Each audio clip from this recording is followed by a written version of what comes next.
अस्सलामुअलैकुम 10th class. हमने आपके यूनिट नंबर 2 की एक्सरसाइज नंबर 2.3 जो है, जो कि आपकी टेक्स्ट बुक के पेज नंबर 29 पे है, उसको सॉल्व कर रहे थे। पिछले लेक्चर में मैंने आपको क्वेश्चन नंबर 1 सॉल्व करवाया था। आज हम क्वेश्चन नंबर 2 सॉल्व करने जा रहे हैं। क्वेश्चन नंबर 2 जो है उसमें वो कहता है कि फाइंड द वैल्यू ऑफ के की वैल्यू फाइंड करिए। ठीक है। इफ़ पहला पार्ट, क्वेश्चन नंबर 2 का पहला पार्ट हम सॉल्व कर रहे हैं कि के की वैल्यू फाइंड करें if the sum of the root of the equation, यानी इस इक्वेशन का जो सम ऑफ रूट है वो किसके इक्वल है, is twice the product of the roots. के जो गिवन इक्वेशन है उसके जो रूट्स हैं उनका जो क्या है, ट्वाइस ऑफ द प्रोडक्ट। ठीक है, वो किसके इक्वल है, उसके सम के इक्वल है। ठीक है, यानी कंडीशन जो दी हुई है उसको आपने गौर से पढ़ना है, समझना है और फिर सॉल्व करना है। तो देखिए, मैंने इसको सॉल्व किया है कि हमने सपोज कर लिया कि let roots are alpha and beta, let alpha beta be the roots of the given equation. के गिवन इक्वेशन के जो रूट्स हैं वो क्या हैं, अल्फ़ा और बीटा हैं। अब इस इक्वेशन में एक्स स्क्वायर का कोएफिशिएंट 2k है, यानी a is equal to 2k, b आपके पास -3 और कांस्टेंट टर्म आपके पास क्या है, 4k। अब देखें कि हम जो है ना, देन अल्फ़ा प्लस बीटा किसके इक्वल होगा, -b/a। आई होप कि ये आप अच्छे तरीके से तैयार कर चुके होंगे। सम और प्रोडक्ट आपके माइंड में होगा कि किसकी, क्योंकि पिछले लेक्चर्स में ये चीज़ हम डिस्कस कर चुके हैं। Alpha plus beta is equal to -b/a। तो b की जगह हमने -3 और इस माइनस की वजह से ये प्लस, तो आपके पास क्या बन जाएगा, 3/2k। ये आपके पास अल्फ़ा प्लस बीटा। अब अल्फ़ा बीटा c/a के इक्वल होता है, तो c आपके पास क्या है, 4k और a क्या है, 2k। तो आपने वैल्यूज़ पुट की तो k से k कैंसिल, 2 1 ज़ा 2 2 ज़ा, तो 2 आ जाएगा।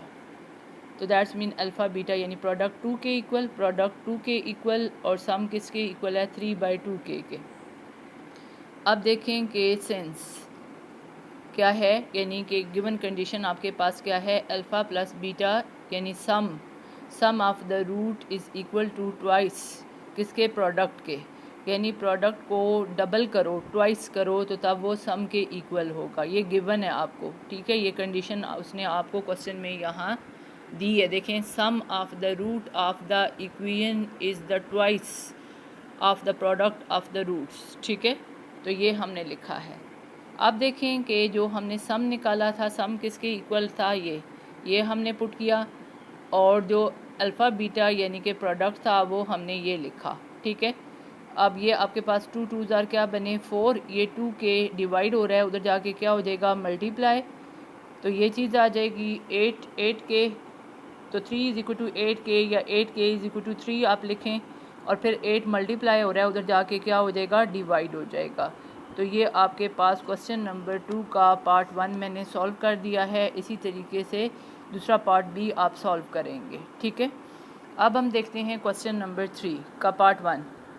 क्वेश्चन नंबर 3 है कि find k if the sum of the root of the equation is 2।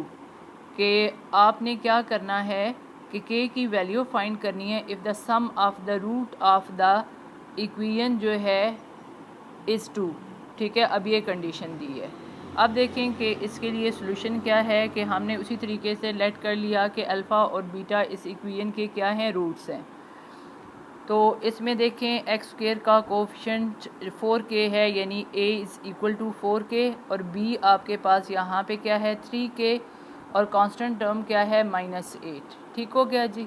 अब alpha plus beta, then some जो है ना, देन सम जो है, ये ऐसे मैं आपको क्वेश्चन सारा दिखा रही हूँ। देखें, then sum is equal to alpha plus beta यानी -b/a, और फिर आपने b की जगह क्या पुट कर देना है, 3k।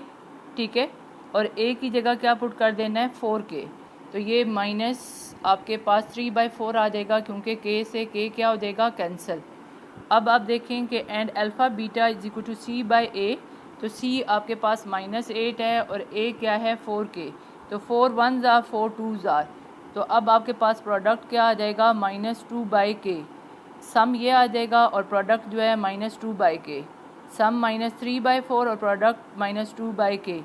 तो बाय गिवन कंडीशन जो है आपके पास वो ये है, ये देखिए कि अल्फ़ा का स्क्वायर प्लस बीटा का स्क्वायर यानी कि सम ऑफ रूट, ठीक है। ये मैंने यहाँ पूरा नहीं लिखा, आप इस क्वेश्चन को पूरा देख सकते हैं। क्वेश्चन नंबर 3 का पार्ट 1 वहाँ पे देखिएगा, वो ऐसे ही लिखा हुआ है, ठीक है। ये मैंने कंप्लीट नहीं लिखा क्वेश्चन, उसमें देखिएगा, ठीक है। तो इसमें आपके पास क्या आ जाएगा, alpha square plus beta square is equal to क्या आ जाएगा 2 आ जाएगा, ठीक हो गया। अब देखें कि अल्फ़ा स्क्वायर और प्लस बीटा स्क्वायर की वैल्यू हमारे पास नहीं है, हमारे पास किसकी वैल्यू है, अल्फ़ा प्लस बीटा और अल्फ़ा बीटा की।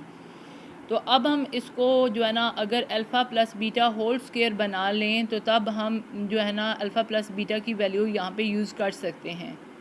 लेकिन आपको पता है कि alpha plus beta whole square यानी कि आपके पास formula a plus B whole square के लिए a square plus 2ab plus B square, यानी ये और ये टर्म हमारे पास मौजूद है और ये मिसिंग है।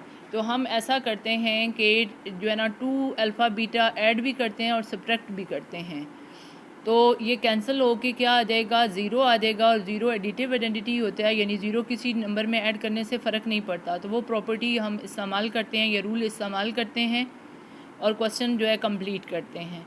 अब देखें कि जो हमने ऐड किया था ये तीनों टर्म यानी a square plus B square plus 2ab मिलके क्या बन जाएगा a प्लस बी का होल स्क्वायर यानी अल्फ़ा प्लस बीटा का होल स्क्वायर, और ये नेगेटिव वाला आपके पास रह जाएगा। अब आप अल्फ़ा प्लस बीटा की वैल्यू पुट करिए जो कि क्या है -3/4, और जो आपके पास अल्फ़ा बीटा है वो -2/k, तो इक्वल आपके पास 2 आ गया, ठीक है।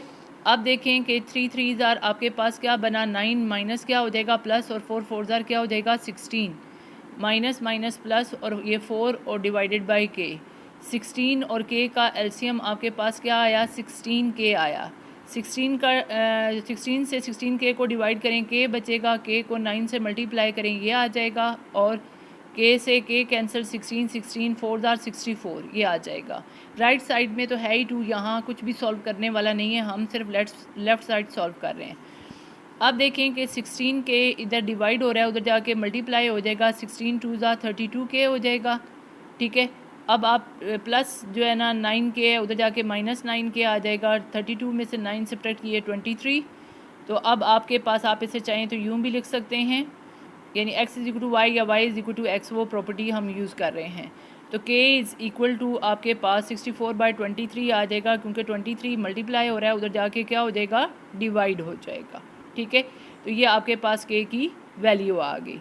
तो ये आपको आई होप के समझ आ गया होगा, लेकिन मैं आपको ये बता दूं कि ये क्वेश्चन मैंने यहाँ पे क्वेश्चन नंबर 3 कंप्लीट नहीं लिखा हुआ। क्वेश्चन नंबर 3 को पढ़िए, उसमें यही लिखा हुआ है कि सम ऑफ द रूट ऑफ जो है ना गिवन इक्वेशन, उसका जो रूट्स हैं उनके स्क्वायर का सम, ठीक है ना। ये मेरे ख्याल में क्वेश्चन मैंने पूरा नहीं लिखा, इस क्वेश्चन को आप अच्छे तरीके से देख लीजिएगा। क्वेश्चन नंबर है ये 3।